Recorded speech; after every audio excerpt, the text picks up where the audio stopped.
This is happening right now in Jerusalem. The streets went silent. People left their work and looked up at the sky. Even reporters had no words. And when I tell you why, you'll understand what's truly unfolding. The mainstream media isn't covering this. They don't want you to see what's really happening. But the truth can't stay hidden forever. You're watching this because God wanted you to see it.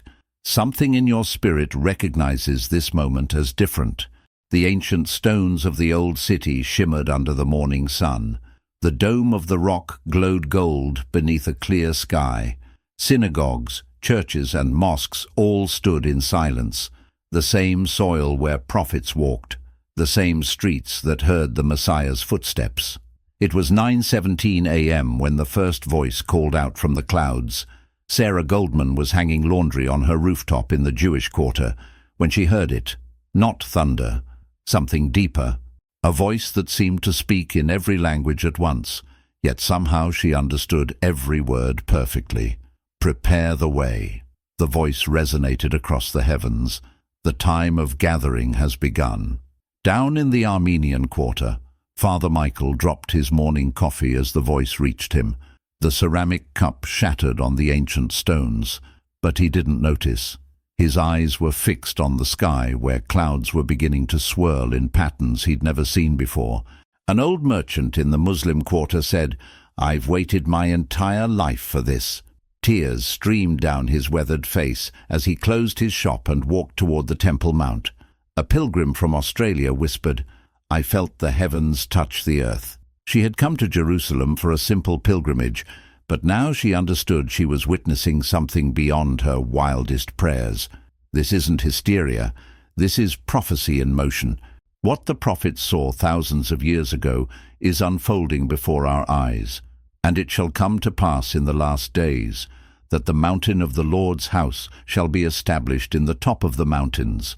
Isaiah 2:2. And suddenly there came a sound from heaven. Acts 2:2.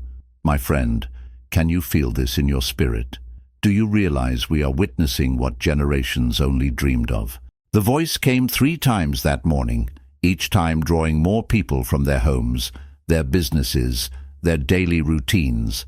Something ancient was awakening in Jerusalem, and every soul in the city could sense it. God is moving the pieces of the end times.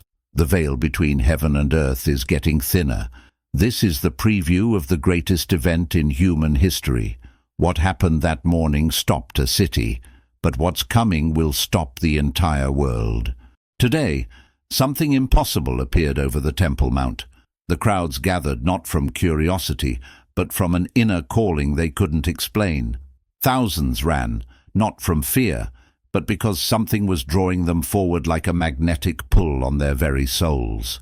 They don't want you to see what's really happening, but those who were there, Jews, Christians, Muslims, tourists from every corner of the earth, they all felt the same irresistible urge to come together. The Western Wall Plaza filled first. Rabbi David Goldstein had been praying there since dawn, but when the voice spoke, his prayers changed.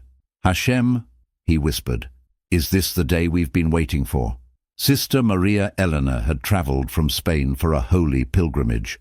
She found herself walking alongside an imam from Jordan, both moving toward the same destination without speaking, united by something beyond words. The ancient stones of the old city seemed to vibrate with anticipation. The dome of the rock glowed gold beneath clouds that moved in perfect spirals. Synagogues, churches and mosques all emptied as their congregations felt the same divine summons. Then the second voice came, clearer than before. "From the 4 corners of the earth I gather my people. Let every tribe and tongue come home." A businessman from Tokyo dropped his phone mid-conversation. A student from Cairo left her books scattered on a cafe table. A family from Nigeria stopped their tour and followed the growing crowd. 10 men from every nation will take hold of the robe of a Jew, saying, "Let us go with you, because we have heard that God is with you." Zechariah 8:23. And there were dwelling at Jerusalem Jews, devout men, out of every nation under heaven. Acts 2:5. Something in your spirit recognizes this moment as different. The same calling that drew them is touching hearts around the world through this very message. Dr. Rachel Thompson, a historian from Oxford, later described it. I study ancient civilizations, but I've never witnessed anything like this. It was as if history itself was calling people home. A street musician from Brazil put down his guitar and joined the procession. An engineer from Germany found himself weeping as he walked toward the Temple Mount.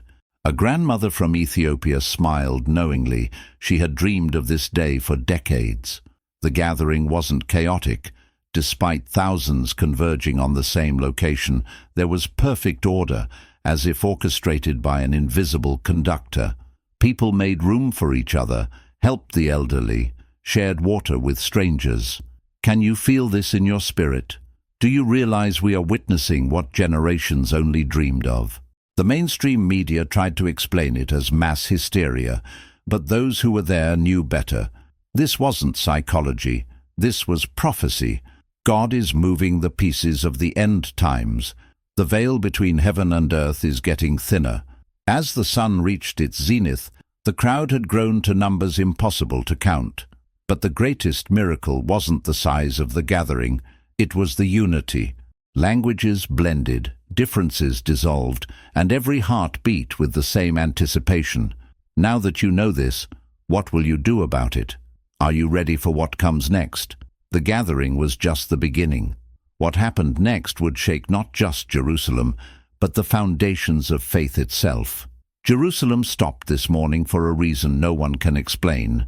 The people had gathered, but they were about to witness something that would be spoken of for generations. A light appeared over the Temple Mount, not the sun, not electricity, but something that seemed to emanate from another realm entirely. Even reporters had no words. The mainstream media cameras captured it, but they struggled to explain what their equipment was recording. They don't want you to see what's really happening, but the truth can't stay hidden forever. You're watching this because God wanted you to see it. Something ancient was about to reveal itself to the modern world. The ancient stones of the old city had witnessed many miracles, but this morning they would bear testimony to something unprecedented. The dome of the rock stood silent beneath swirling clouds. Synagogues, churches, and mosques all fell under the shadow of this divine radiance. It was precisely noon when the light descended. Pastor James Williams from Atlanta was in the crowd when it happened. I've preached about the glory of God for 30 years, he said, but I had never seen it with my own eyes until that moment. The light wasn't harsh. It was warm, welcoming, like coming home after a long journey. It touched the golden dome and seemed to spread outward, embracing every person in the plaza. Miriam Cohen, an elderly Jewish woman, fell to her knees. Shekinah, she whispered, recognizing the divine presence her ancestors had described in ancient texts. Ahmed Hassan, visiting from Egypt, felt tears streaming down his face. Allah's light, he breathed, overwhelmed by the beauty and peace that filled his heart. And the glory of the Lord appeared unto all the people. Leviticus 9:23. And the Word was made flesh, and dwelt among us, and we beheld his glory. John 1:14. This isn't hysteria, this is prophecy in motion. What the prophets saw thousands of years ago is unfolding before our eyes. Dr. Sarah Kim, a physicist from Seoul, was there with scientific equipment. Every instrument I had went off the charts, she reported. This wasn't natural light. It was something beyond our current understanding of physics. The light brought healing. People in wheelchairs stood up. The blind began to see. The deaf heard the angelic songs that seemed to flow from the light itself. But more than physical healing, there was something deeper. Hearts were being transformed. A hardened criminal from the streets of Jerusalem dropped to his knees, overwhelmed by forgiveness. A bitter divorce attorney forgot her cynicism and wept with joy. Children laughed and played in the light as if it were the most natural thing in the world. My friend, can you feel this in your spirit?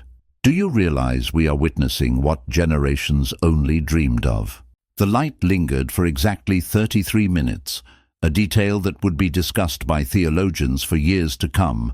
When it finally began to fade, the crowd remained, changed forever by what they had experienced. But the most remarkable thing wasn't what they saw, it was what they felt. Unity, love, hope. The barriers that had divided Jerusalem for millennia seemed to dissolve in that divine radiance. God is moving the pieces of the end times. The veil between heaven and earth is getting thinner. This is the preview of the greatest event in human history. A news anchor from CNN later admitted off-camera, "I've covered wars, disasters, and historic events around the world. But what I witnessed in Jerusalem that day, it changed me. There are some things that cameras can't fully capture. While the world sleeps, God is calling those who are awake. The light over Jerusalem was just the third sign. What came next would challenge everything the world thought it knew about reality. This is happening right now, and the reverberations are being felt around the globe. As the light faded over Jerusalem, something unprecedented occurred. The voice that had called the gathering spoke one final time. But this time it wasn't just heard in Jerusalem. It was heard simultaneously in every major city on earth. The streets of every nation went silent. People left their work and looked up at the sky. Even world leaders had no words. The mainstream media isn't covering the full truth of what happened next. They don't want you to see what's really happening, but witnesses from every continent are sharing their testimonies. You're watching this because God wanted you to see it. Something in your spirit recognizes this moment as the turning point of human history. In New York, the voice echoed through Times Square at 5 a.m. local time. Street vendors stopped mid-sale, taxi drivers pulled over, and even the digital billboards seemed to dim as the heavenly voice resonated through the concrete canyon. "Children of the earth," the voice proclaimed, speaking in perfect clarity to every language simultaneously. "The time of reunion has come. What was scattered shall be gathered. What was broken shall be healed. Prepare your hearts, for the kingdom draws near."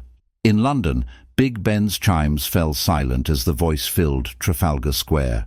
In Tokyo, the busy intersections stopped as millions looked skyward. In Sao Paulo, the voice reached every favela and every penthouse with equal clarity. Dr. Emmanuel Okafor was attending a medical conference in Lagos when it happened. "I'm a man of science," he said, "but what we heard defied every natural law I understand." The voice came from everywhere and nowhere at once. A fisherman in small coastal village in Philippines heard it over the ocean waves. A shepherd in the mountains of Peru stopped his flock to listen. An office worker in Sydney stepped out onto her balcony, tears streaming down her face. "And he shall send his angels with a great sound of a trumpet, and they shall gather together his elect from the four winds." Matthew 24:31. "And I heard a voice from heaven, as the voice of many waters." Revelation 14:2. This isn't hysteria, this is prophecy in motion. What the prophets saw thousands of years ago is unfolding before our eyes, but the message didn't stop with words. As the voice faded, something remarkable happened in Jerusalem. The diverse crowd that had gathered, Jews, Christians, Muslims, Buddhists, atheists, people from every walk of life, began to speak in perfect unison, as if one heart and one mind had suddenly connected them all. "We have heard the call," they said together, thousands of voices as one. "We have seen the light. We testify to all nations that the divine presence has touched the earth.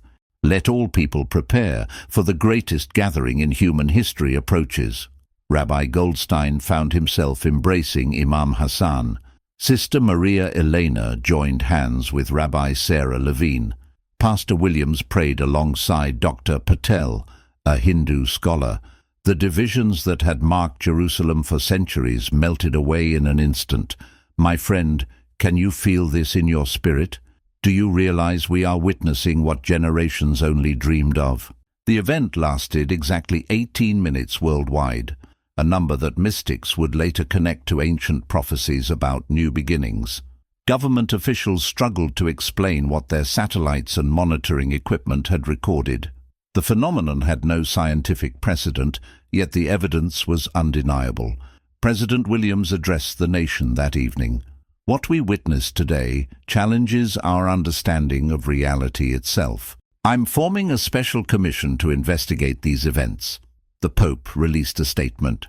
The Church recognizes that something extraordinary has occurred.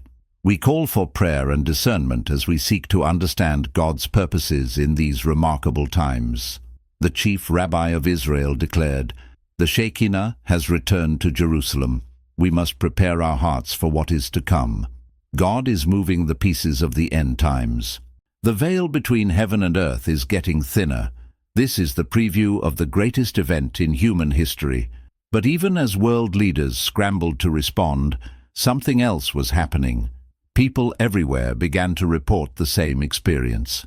A profound sense of peace, an unshakable certainty that they were living in historic times, and most remarkably, an ability to understand any language when it was spoken with sincere love. While the world sleeps, God is calling those who are awake. The message had been delivered. The gathering had been called. Now the question remained, how would humanity respond? What happened that day stopped every nation, but what's coming next will transform them forever. Today, something impossible has been promised to the world, and Jerusalem holds the key.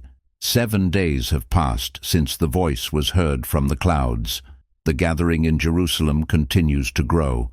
People from every nation are arriving not as tourists, but as pilgrims, answering a call they can't fully explain. The streets are filled with miracles. People left their work around the world and booked flights to the holy city. Even those who never believed in anything beyond themselves found themselves weeping at airport gates, desperate to reach Jerusalem. And when I tell you what was promised on the 7th day, you'll understand that everything is about to change. They don't want you to see what's really happening. The major networks are calling it mass hysteria, but their own reporters are abandoning their assignments to join the gathering.